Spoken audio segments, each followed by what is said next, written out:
Olá, queridos e queridas.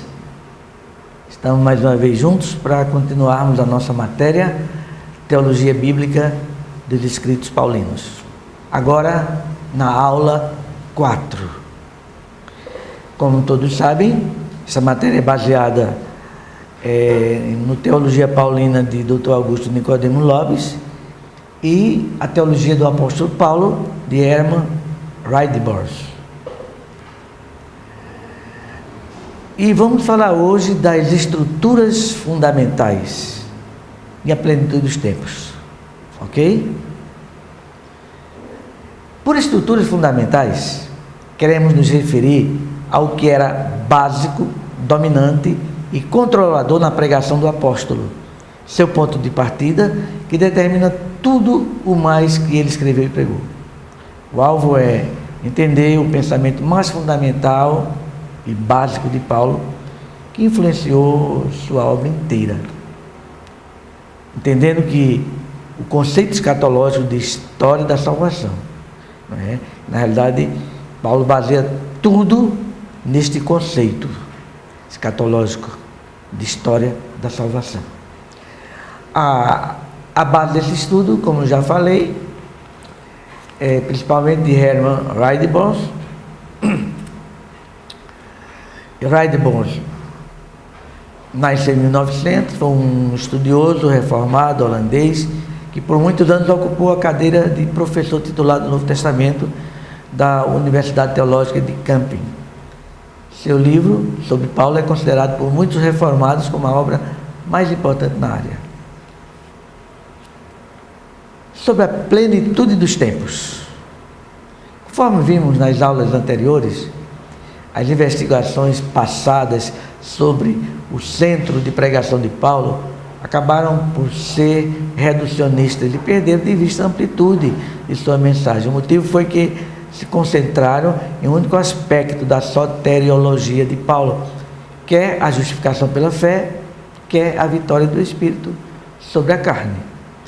Mas há algo que antecede e transcende esses aspectos, que é o ponto de partida escatológico, histórico redentivo da pregação de Paulo. O conteúdo da pregação de Paulo pode ser sintetizado como uma proclamação e explicação do tempo escatológico de salvação inaugurado com o advento de Cristo, sua morte e ressurreição. É desta perspectiva e sob esse denominador que todos os temas diferentes isolados da pregação de Paulo podem ser penetrados e entendidos em sua unidade e em sua relação mútua. Vamos ver alguns conceitos dentro dessa estrutura fundamental da pregação de Paulo. O conceito de plenitude do tempo. Gálatas 4:4 diz: vindo, porém, a plenitude do tempo, que é pleroma to chrono, Deus enviou seu Filho nascido de mulher, nascido sob a lei. E Efésios 1:9-10 que diz: desvendando-nos o mistério da sua vontade, segundo o seu beneplácito que propusera em Cristo, de fazer convergir nele na dispensação da... Aí muda um pouquinho, pleroma, tom kairon, que é também plenitude dos tempos. Todas as coisas, tanto as do céu como as da terra. Paulo usa a expressão plenitude dos tempos 2 vezes em suas cartas. A plenitude do tempo, no seu pensamento, não é um amadurecimento do tempo, ou seu ponto climático, como popularmente se pensa, mas o cumprimento, o término do tempo em seu sentido absoluto. O tempo do mundo chegou a seu fim com o advento de Cristo. Não que o mundo deixe de existir, mas que o mundo, como um conjunto de valores humanos da humanidade em rebelião contra Deus, entrou no seu último estágio, na etapa final da história. Ou seja, o momento decisivo e final da história humana já começou. Gálatas 4:4, que nós lemos, não é? Que fala sobre, no singular, plenitude do tempo, que é aquele pleroma to chrono, ele expressa o cumprimento do tempo como o tempo do mundo. que é o tempo cronológico, que pode ser medido por um relógio. Já Efésios 1:10, que é pleroma, ton, kairon, ele é no plural, plenitude dos tempos. E aí expressa o cumprimento de todas as intervenções histórico-redentivas de Deus anteriores no decorrer do tempo do mundo. A vinda de Cristo foi a última intervenção salvadora de Deus na história. A segunda vinda é o desdobramento final desta última intervenção. Embora Paulo reconheça o caráter ainda futuro do fim dos tempos, fala dele como tendo já sido acontecido ou inaugurado. Não é? Lá em 2 Timóteo 3:1 diz assim: nos últimos tempos sobrevirão tempos difíceis. Paulo não se referia a dias ainda por vir, mas à sua própria época. E 1 Coríntios 10:11 diz: estas coisas lhe sobrevieram como exemplos e foram escritas para a advertência nossa, de nós outros, sobre quem os fins dos séculos têm chegado. Mas o alvorecer da última hora para Paulo, conforme 1 João 2,18, filhinhos, esta é a última hora. E conforme ouvistes que vem o anticristo, já muitos anticristos se têm levantado, por onde conhecemos que é a última hora. É entendido não somente como o julgamento definitivo deste mundo, mas como o raiar do grande dia da salvação, prometido pelos antigos profetas de Israel. Vamos ver agora o outro conceito, que é o conceito do dia da salvação. Grave, Júlio.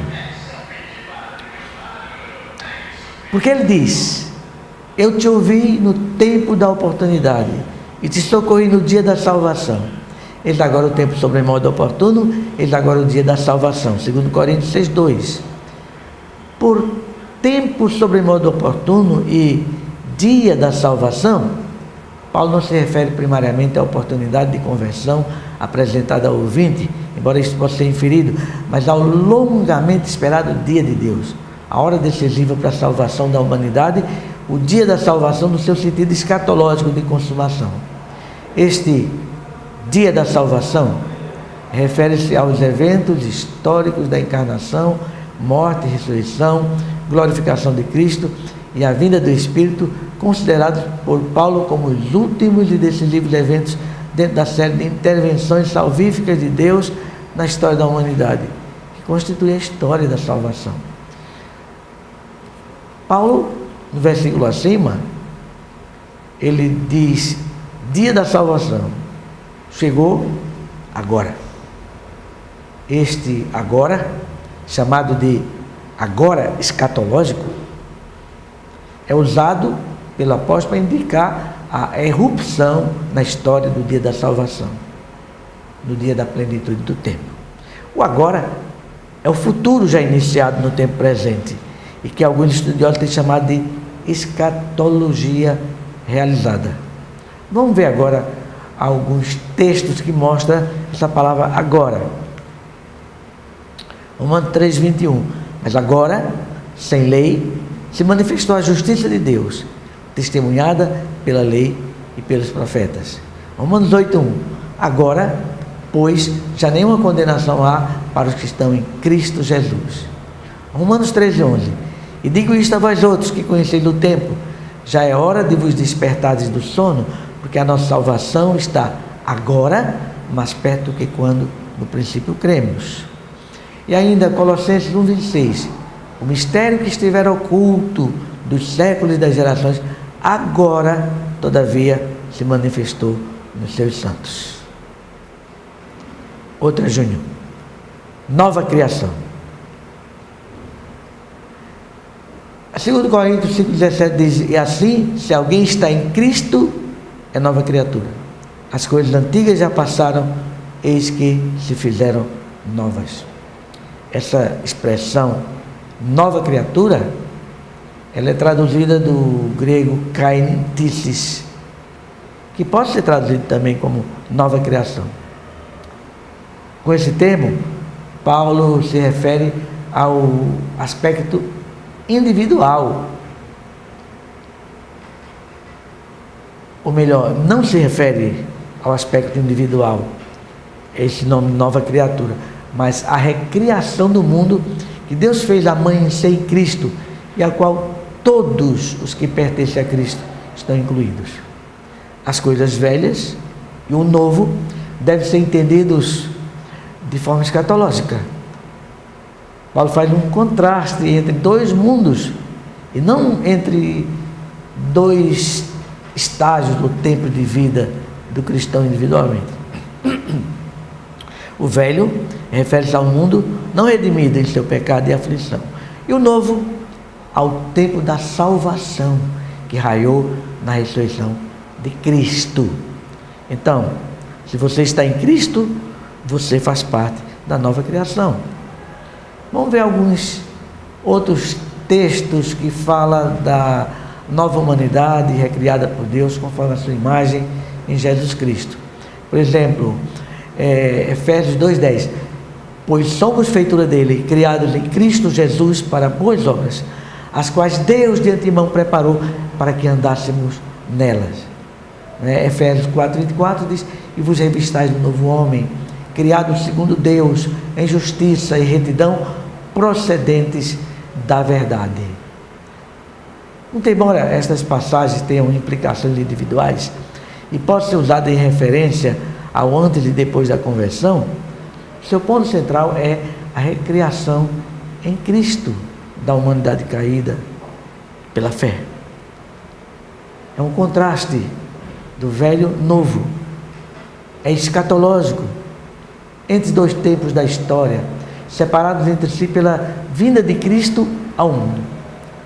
Então, quando Cristo vem ao mundo, separa esses dois tempos, né? Então, este conceito, ele faz parte das estruturas fundamentais da pregação de Paulo, nunca esqueçam isso. Então, o conceito da plenitude do tempo é fundamental na pregação de Paulo e expressa-se em suas cartas pelos conceitos correlatos da chegada do dia da salvação, do agora escatológico e da recriação da humanidade de Cristo. É isso aí, Júnior. Vamos falar agora da revelação do mistério. O caráter escatológico, histórico, redentivo dos eventos históricos associados com a pessoa de Cristo, bem como da proclamação dele por Paulo, percebe-se também pelas referências que o apóstolo faz a eles como sendo a revelação do mistério, fazer conhecido aquilo que foi mantido em segredo ou oculto. Em outras palavras, Paulo vê a vinda do Senhor Jesus ao mundo como desvendamento de um segredo que havia sido guardado por Deus anteriormente. Romanos 16, 25 e 26 diz: Jesus Cristo, conforme a revelação do mistério guardado em silêncio nos tempos eternos e que agora se tornou manifesto e foi dado a conhecer por meio das escrituras proféticas, segundo o mandamento do Deus eterno, para a obediência por fé entre todas as nações. E Colossenses 1:26 diz: o mistério que estivera oculto dos séculos e das gerações, agora, todavia, se manifestou aos seus santos. E ainda Efésios 3, 4, 5, que diz: pelo que, quando ledes, podeis compreender o meu discernimento do mistério de Cristo, o qual em outras gerações não foi dado a conhecer aos filhos dos homens, como agora foi revelado aos seus santos apóstolos e profetas no Espírito. Paulo, ele afirma que o Evangelho era um mistério que Deus havia mantido oculto desde os tempos antes da existência do mundo. Mas agora havia chegado o tempo de sua revelação mediante a manifestação de Cristo ao mundo, não é? Através da encarnação, da morte e ressurreição, e também mediante a pregação apostólica, a pregação que continua até hoje, através de todos os pregadores. É importante observar mais uma vez que o conceito de mistério em Paulo não tem como background o conceito helenista das religiões de mistério, mas o pensamento judaico moldado pelas Escrituras.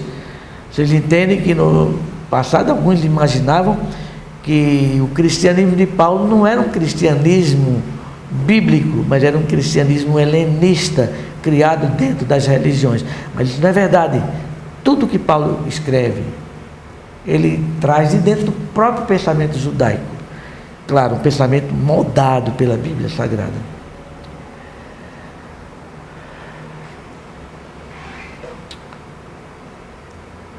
Deus revela os mistérios concernentes aos seus planos para a história.